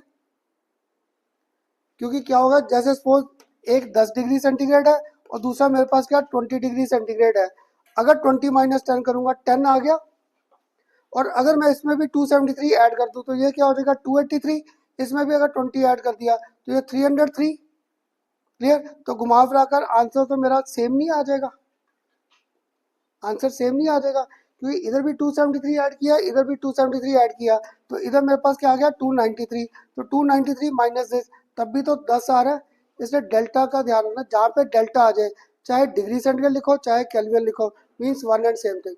हाँ ये नहीं कर सकता एक को डिग्री सेंटीग्रेड ले लूँ तानिश, दूसरे को केल्विन, मुझे बस दोनों का यूनिट्स का ध्यान रखना है, यूनिट क्या होने चाहिए सेम, क्लियर। इसलिए पहला न्यूमेरिकल सिंपल कराया था कि एक फॉर्मूला क्लियर हो यूज कैसे करना है, तो किसी ने कहा करना था मेरी बुक में के बाई एम लिखा है, ये भी ठीक है, क्यों, क्योंकि के में करूंगा तो 273 ऐड 273 माइनस, घुमा फिरा कर आंसर तो वही रह जाएगा, क्लियर। अब बताओ, इसलिए मैंने पहला न्यूमेरिकल ना ये कराया था कि जो तानिश डाउट था सबको आता है डेल्टा टीबी का, इसलिए मैं पहला न्यूमेरिकल सिंपल पकड़ता हूँ कि तुम्हें एक बार लॉजिक मिल जाए मूव कैसे करना है न्यूमेरिकल्स का, सबको क्लियर हुआ लॉजिक। इसलिए याद है आपको 11th में जब मेरे साथ है उनको भी कहता था, 11th में सारी जगह टेम्परेचर केल्विन में था, कहता था 12th में एक न्यूमेरिकल आएगा जहाँ पर डेल्टा कंसेप्ट करेंगे, वो ये न्यूमेरिकल है डेल्टा टीबी और डेल्टा टीएफ, इनमें मुझे कोई टेंशन नहीं है, चाहे डिग्री सेंटीग्रेड चाहे केल्विन घूम फिर के सेम। कहाँ पे डाउट आएगा, जब मैंने आपको इंडिविजुअल पूछना शुरू किया टीबी या टीएफ इंडिविजुअल, तब तुम्हें ध्यान रखना होगा आंसर डिग्री सेंटीग्रेड में है या केल्विन में है। अब बताओ पहला सिंपल न्यूमेरिकल क्लियर हुआ, दूसरा न्यूमेरिकल ना देखना बड़ी सी स्टेटमेंट लिखवाऊंगा, बड़ी सी स्टेटमेंट, वो सीबीएसई के पेपर में आएगी, कंपटीशन में देखना उसको 2 लाइन में छोड़ देंगे करके, करे एक नेक्स्ट न्यूमेरिकल, लिखो एक next.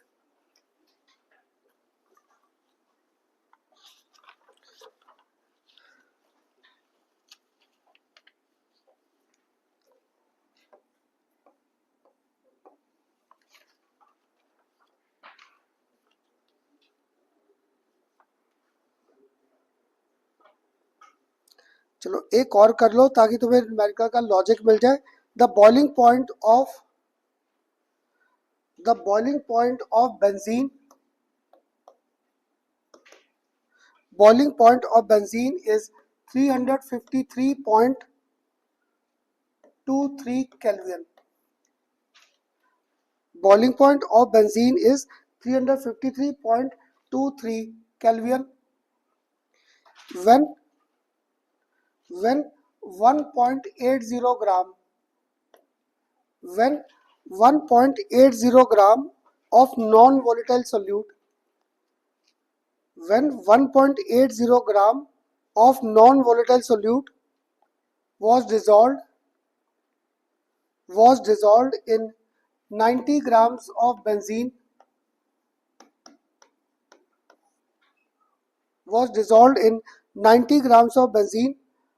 boiling point is raised to the boiling point is raised to 354.11 K. Boiling point is raised to 354.11 Kelvin. Calculate molar mass. Calculate molar mass of solute. Calculate molar mass of solute. Clear. एक मैंने आपको यहाँ पर साथ में दे रखा है Kb. Clear. साथ में दे रखी वैल्यू फॉर Kb. Kb की वैल्यू तुम्हें दे रखी है 2.53. तो देखो अब मैंने अभी यूनिट इसका क्या लिखा था, K/m लिखा था, ये K/m. क्लियर. तो तुम्हारी बुक में क्या किया उन्होंने, 2.53 तो था, K को भी रखा. क्लियर. उन्होंने इसको ब्रेक कर दिया आगे रिलेशन को. अगर रिलेशन को ब्रेक किया कोई तो मानेगा, इसको लिख सकता हूँ किलोग्राम मोल इनवर्स, लिख सकता हूँ ये, क्योंकि मोलालिटी क्या था, मोल्स पर किलोग्राम. तो किलोग्राम घूम के ऊपर आ गया, नीचे आ गया मोल इनवर्स. लिख सकता था ये कि नहीं, क्योंकि मैंने आप सबको मोलालिटी के यूनिट्स करा रखे थे. क्या थे मेरे पास, मोल्स पर किलोग्राम. तो किलोग्राम घूम के ऊपर चला जाएगा, मोल को भी अगर ऊपर ले गया मोल इनवर्स आ जाएगा. अब ना तुम लोग आराम से सोच कर आंसर देना, क्योंकि तुम्हारे एमसीक्यू जब करोगे ना जेई या नीट में, वहाँ पे कांस्टेंट इकट्ठे दिए होते हैं. मैंने केबी तो दे दिया. मैंने केबी किसका देना था आपको, नॉन वोलेटाइल सॉल्यूट का या बेंजीन का. फिर पढ़ो, मैंने केबी डिफाइन किया था. केबी इज इक्वल टू, हमारे पास क्या आया था, के आया था, साथ में m1 नहीं था. m1 किसका मास था, ऑफ आवर सॉल्वेंट. इसलिए पेपर में ध्यान रखना, जो भी केबी है this should be always on the basis of solvent. ये हर बार सॉल्वेंट चाहिए, क्योंकि तुम्हें कंपटीशन में क्या होगा, मैं सारे केबी दे दूंगा, अपने आप सोचो कौन सा है. तो वहाँ पे डेरिवेशन तो आनी नहीं, पर डेरिवेशन का लॉजिक आ गया, के इंटू m1 था, तभी मुझे हर बार मोलर मास किसका चाहिए, सॉल्वेंट. तो that means this KB was for benzene. ये यहाँ पर मैंने आपको केबी फॉर बेंजीन की वैल्यू दे रखी है, यहाँ पे केबी फॉर बेंजीन था. अब बताओ सारा फॉर्मूला क्लियर हुआ. अगर फॉर्मूला क्लियर हुआ, जिसको देखो डाउट था, मानते हो ये 353 और ये क्या 354 है, तो ऊपर तो मैं लिख कर भी बैठ गया टी नॉट भी. तो मानते हो ये मेरे पास यहाँ पर सोल्यूशन का आ जाएगा टी नॉट, सॉरी, ये मेरे पास यहाँ पर सोल्यूशन का टी बी आ जाएगा. और मुझे नहीं पता किसको किस में से माइनस करना, बड़े में से छोटे को कर दो. क्यों, मेरा आंसर क्या पॉजिटिव आना चाहिए, सिंपल सा लॉजिक था. इसलिए ना तुम लोग जब दिसंबर में आते हो ना रिवाइज करने, numerical, Khanna sir numerical revise करा दो. यही सबसे बड़ा डाउट आता है, खन्ना सर ये नहीं समझ आता टीबी क्या और टी नॉट क्या है. तो बेस्ट है बड़े में से छोटे को माइनस करते जाओ. क्लियर. जैसे ये किया, अब करें formula, delta TB is equal to, यहाँ पर क्या था के बी, अब तो इसको ब्रेक करके लिख दूँ W2/m2, इधर W1 और इधर क्या था 1000. अब मुझे फाइंड क्या करना है यहाँ पर m2, तो m2 इज इक्वल टू यहाँ पर के बी, इधर W2, इधर 1000, नीचे मेरे पास क्या आ गया डेल्टा टीबी, और इधर साथ में क्या आ गया W1. क्लियर. अब वैल्यूज पुट कराते जाओगे, मुझे वैल्यूज भी नहीं पता, केबी की बस पता है. केबी की वैल्यू क्या दे रखी है आपको 2.53. क्लियर. W2 है ना mass of solute, W2 mass of solute. तो मास ऑफ सॉल्यूट मैंने आपको कितना दे रखा है यहाँ पर 1.80. तानिश किस में दे रखा है, ग्राम. क्लियर, ये आ गया. अब आगे साथ में क्या यहाँ पे घूम रहा है 1000. अब डेल्टा टीबी हो जाएगा 354.11 माइनस कितना दे रखा है आपको 353.23. इसको अगर आप माइनस कर दोगे तो घुमा फिरा कर 0.88 आ गया. क्लियर. अब बचा W1 कितना दिया है, इसे न्यूमेरिकल सिंपल है। बस तुम्हें ना फॉर्मूले को ब्रेक करना आ जाए। तुम्हारी स्टेज में ना मुझे ये फॉर्मूले याद ही नहीं होते थे, और 2 और 1 तो कभी समझ ही नहीं आता कौन सोल्यूट है कौन सॉल्वेंट है। इसे तुम्हें स्टार्टिंग से आदत डाली थी, 2 stand for solute and 1 stand for our solvent, 1 solvent था। अब सारी टर्म्स अब तो सॉल्व कर सकते थे, क्लियर। तो इसको अगर आपने सॉल्व किया यहाँ पर तो दिस कम्स टू बी, हाँ जी किया किसी ने, हाँ जी 58 आ जाएगा ना, देखना सॉल्व करके 58 आएगा, 58 ग्राम्स पर मोल।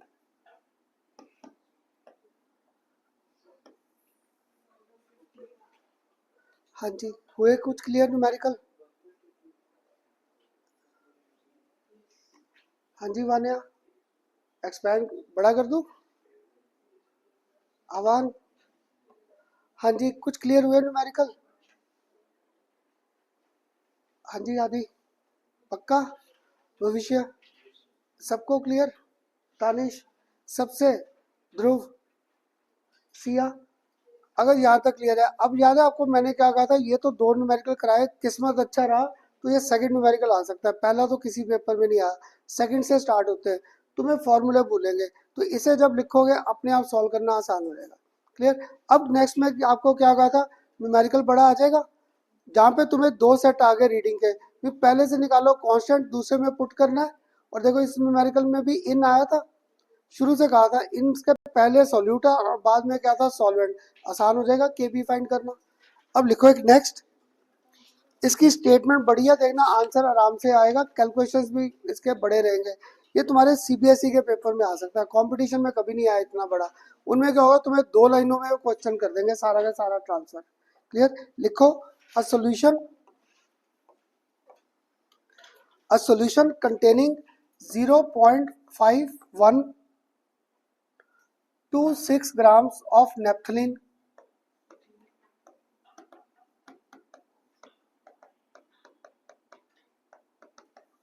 0.5126 ग्राम ऑफ नेप्थलीन।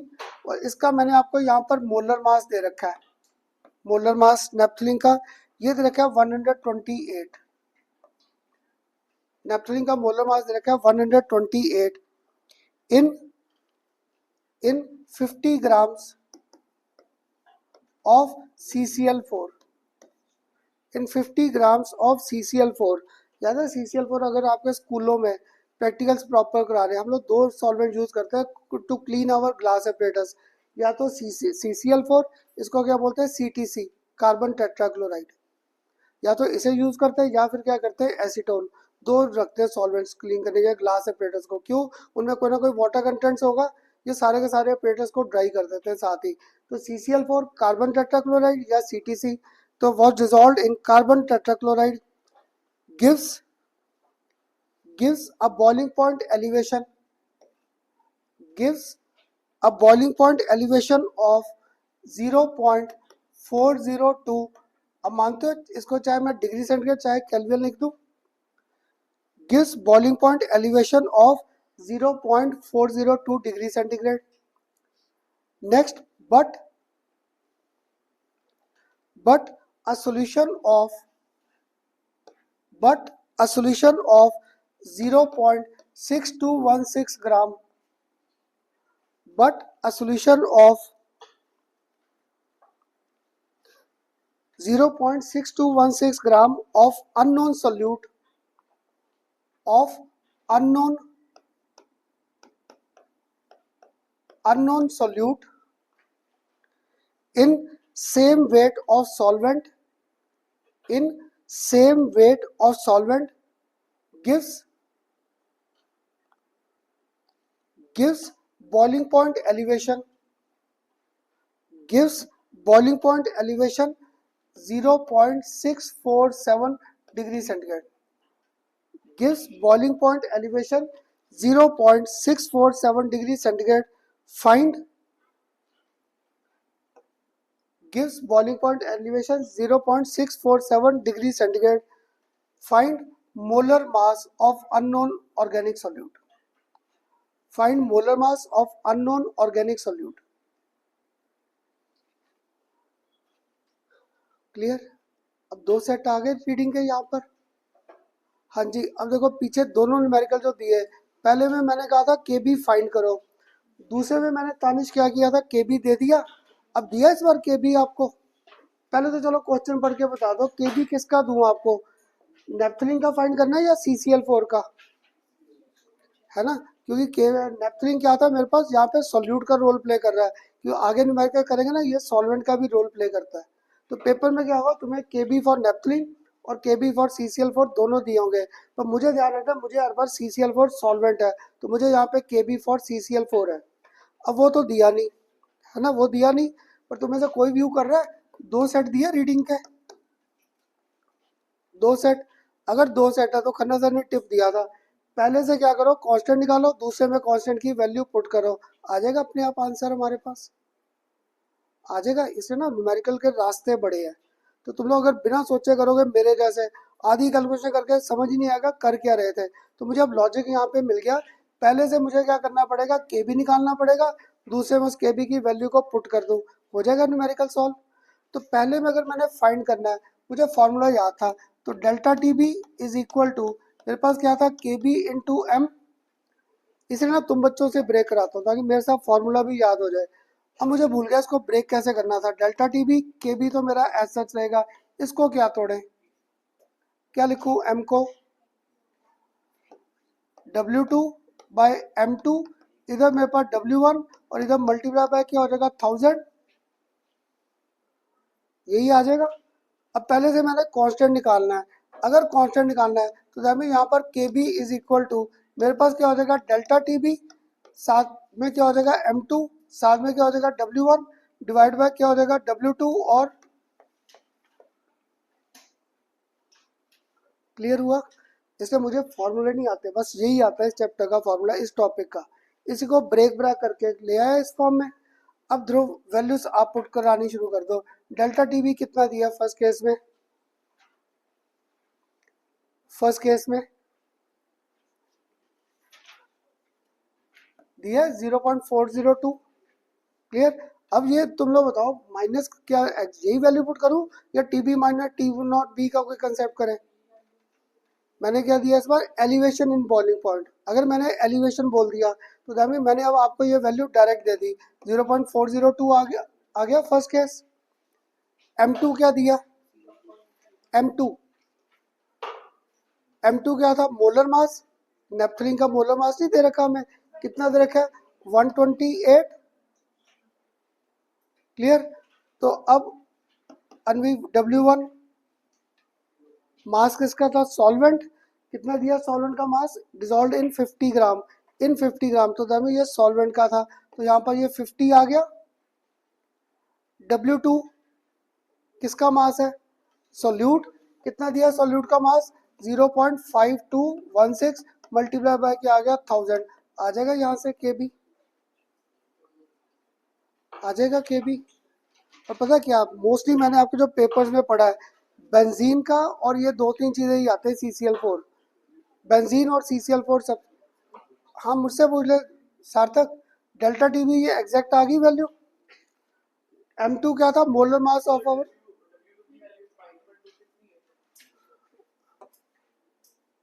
5126, अच्छा 0.5126 ये आ गया, और आगे 1000 करके आ जाएगा सारी चीज़ें, क्लियर। अगर इसको आपने सॉल्व किया ना तो this comes out to be 5.02 K, और साथ में मेरे पास यहाँ पर क्या आ गया किलोग्राम, आ गया फर्स्ट केस का के बी। हाँ जी, सबको क्लियर हुआ, आ गया फर्स्ट केस के बी। अगर अब यहाँ पर के बी आ गया, सबको क्लियर हुआ यहाँ तक के नहीं, हाँ जी क्लियर। आवान अब तेरे से अभी तक नहीं पूछा था, अब नेक्स्ट पार्ट आप करा दो। फॉर्मूला फिर यही आया, डेल्टा टी बी के बी इंटू W2, इधर M2, इधर W1, और ऊपर साथ में क्या घूम रहा 1000, है ना, फॉर्मूला तो यही आएगा। हेलो यार संध्या, चलो अब दूसरा तुम लोग वैल्यूज पुट करके दिखाओ मुझे, दूसरी आप लोग पुट कर दो, मुझे नहीं पता कैसे पुट करना है। अभी आया, एक मिनट, करो फाइंड दूसरा अब आप।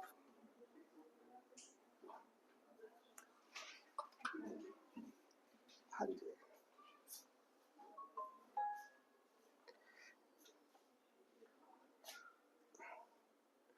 लाओ इधर ही रख दो जी, आ जाओ। स्कैनर दे देना।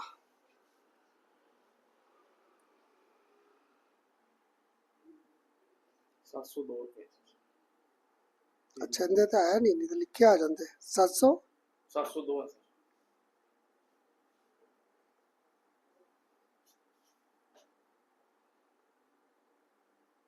ठीक है, थैंक यू।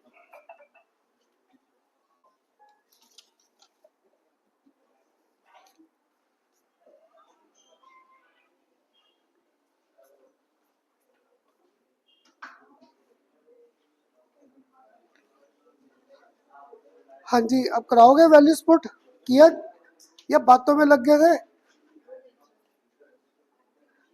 हाँ जी, अब ये फॉर्मूला फिर आ गया। अब धुन, फॉर्मूला तो ये आ गया, अब फाइंड क्या करना था? मोलर मास। तो अनवी अगर मोलर मास फाइंड करना है, M2 इधर आ गया, इधर मेरे पास क्या आ गया? KB, इधर मेरे पास W2, इधर मेरे पास क्या आ गया? 1000, इधर मेरे पास क्या आ गया? डेल्टा TB, और साथ में W1। यही आ जाएगा फॉर्मूला।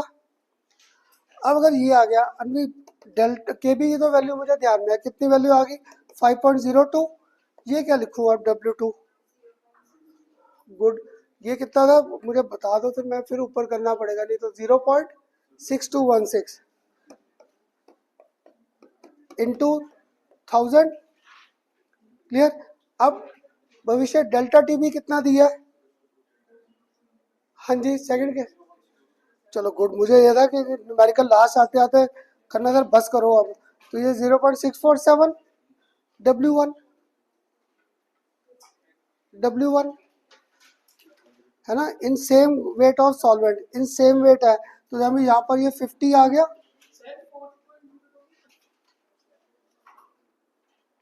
कहाँ पे? 5.02 ये आ गया। अब इसको अगर आपने सॉल्व किया तो this comes out to be 96 point.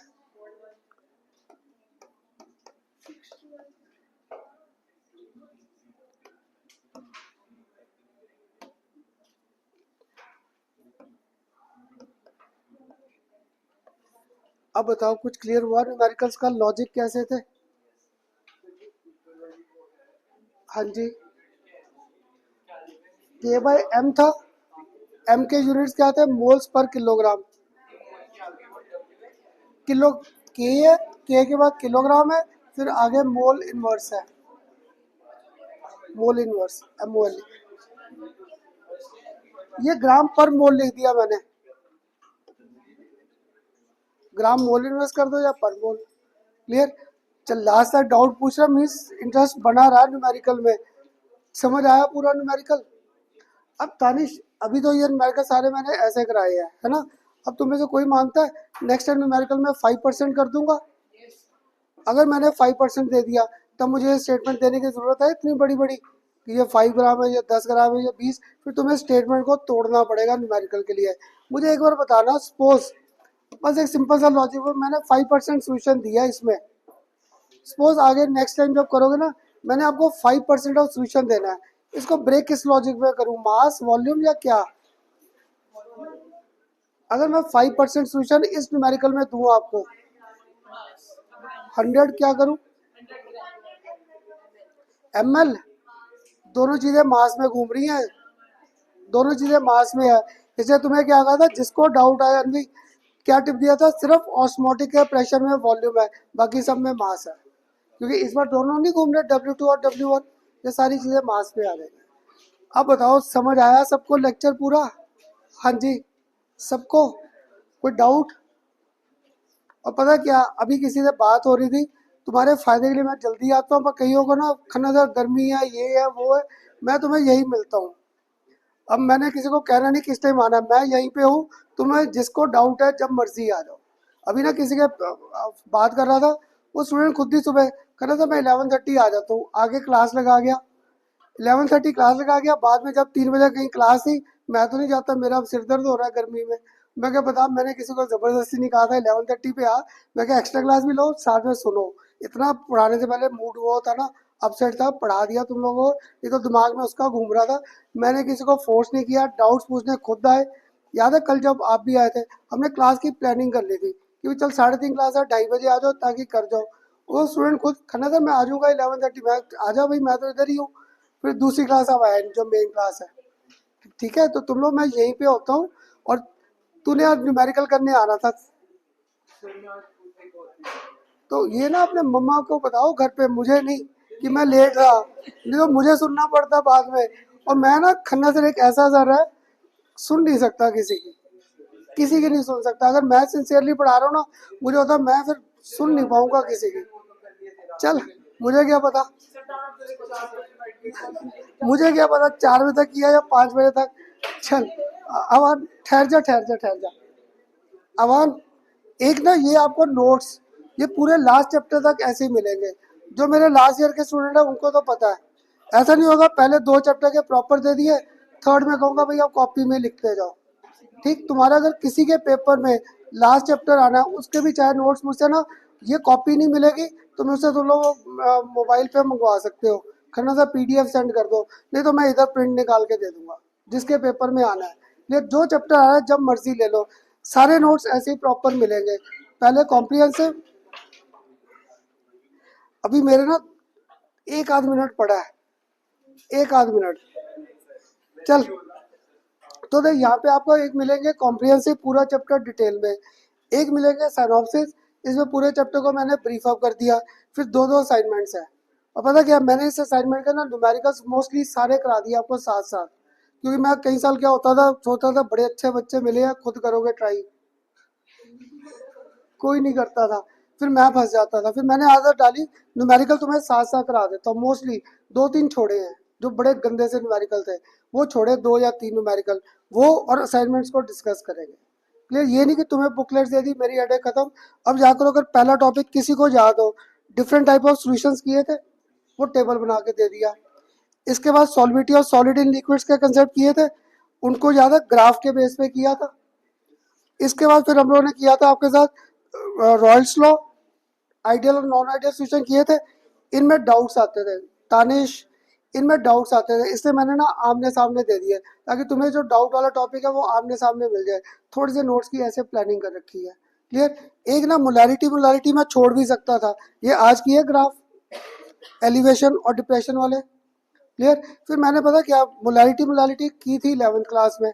Clear, पर मैंने इसमें ना फिर आपको आखिर में सारी डेफिनेशन दे दी, मोलारिटी मोलालिटी मोल फ्रैक्शन सारी दे दी, ताकि तुम्हें ना इसी बुकलेट में सारी रिवीजन मिल जाए। क्लियर, और साथ में अब देखो इतना बड़ा चैप्टर, इतने फॉर्मूले थे, मेरा इतने से पेज में सारा चैप्टर आ गया सॉल्यूशंस का। क्लियर, इनमें सारे फॉर्मूले आ गए, जिस दिन सुबह पेपर है अगर आप ये पेज भी पढ़ गए तुम्हें सारे कंसेप्ट मिल जाएंगे। क्लियर, और अब असाइनमेंट्स का तो देखो तुम्हें से बड़े जो स्टूडेंट स्टार्टिंग में आए थे, टेस्टों में सेम क्वेश्चन आ रखे हैं, इन असाइनमेंट से बाहर रेयर ही है कभी कोई आया हो। और 2-3 साल से चेंज क्या कर दिया, तुम्हारे अब वो ऐड हो गए थे एजर्शन रीजनिंग, इसलिए मैंने वो सारे ना विद आंसर्स ही ऐड कर रखे हैं एजर्शन रीजनिंग, ताकि तुम्हें घर जाके थोड़ी सी क्रेज तो हो करने की।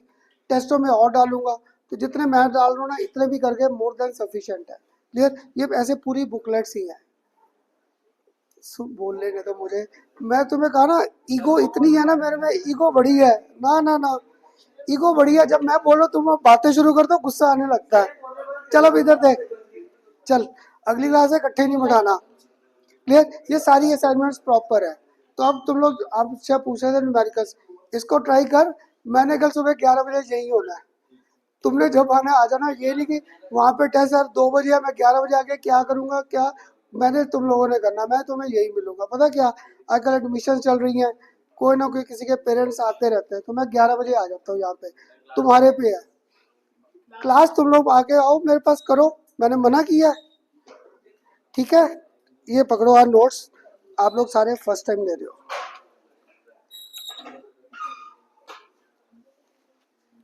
सर ले लिए थे कल, ले लिए। चल नवनीत पहली कॉपी ले रहे हो मुझसे, नंदिनी ने तो ले रखी है लास्ट ईयर की। ले अनविक पहली कॉपी मुझसे, और मन लगा के सारे करना। सार्थक फर्स्ट कॉपी। मैं 11 बजे आ जाना। तानिश ने देखे हुए नोट्स ऐसे तो 11 o'clock में इधर। और तू मुझे रिंग कर लेना, ऐसा ना मैं कहीं खाना वाना खाने चला जाऊँ। 2-2:30 बजे अगर गया तो गया। हो गए सबके पास? ले सिया भागने की पड़ी है। ले भिवाने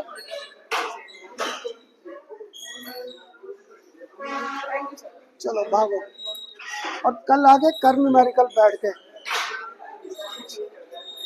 कोई डाउट तो नहीं है तुझे? कल आना है डाउट्स वगैरह के लिए? आ जाओ। पेपर, हाँ तो तूने पेपर के बाद कहा था। पेपर से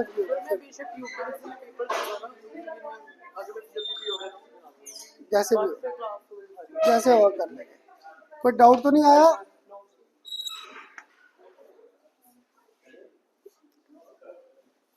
आ जाओ।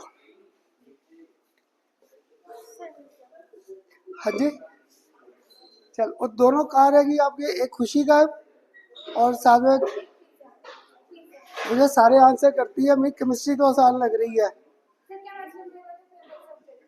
और इसको भी क्या केमिस्ट्री फेवरेट करे? ये जो खड़ा है तानिश। तानिश सुन, कह रही है केमिस्ट्री फेवरेट है तो कर फेवरेट। खन्ना सर के पीछे कर ले, इक्वेट कर ले। हाँ तानिश, इक्वेट कर ले।